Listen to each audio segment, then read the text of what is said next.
काही आमदारांनी आज उड्या मारल्या मंत्रालयाच्या सुरक्षेचे जाळे पण काही आमदारांनी. आता शेवटचे दिवस राहिलेले आहे आणि सरकारचेच माणसं जेव्हा जाळीवर उड्या मारतं तेव्हा सरकारनं त्याच्यासाठी किती मोठी जाळी तयार केली हे त्याच्यातून सिद्ध होते.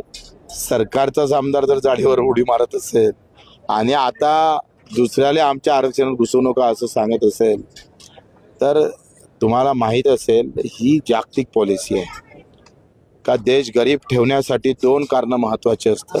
एक धार्मिक लढाई आणि जातीची लढाई.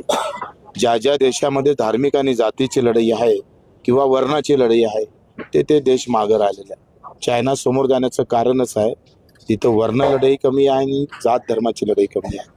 आणि म्हणून आम्हाला जाती धर्माच्या लढाईत व्यवस्थित गुरफटून ठेवून हक्काच्या लढाईसाठी आम्हाला मागं ठेवलेलं आहे. येणाऱ्या विधानसभेमध्ये एकटे बच्चे कडू दिसतील का सोबत? पाहू आता ते जनतेवर आहे, माझ्यावर काय. मला तर वाटते सगळे आमचेच असले पाहिजे. ठीक आहे.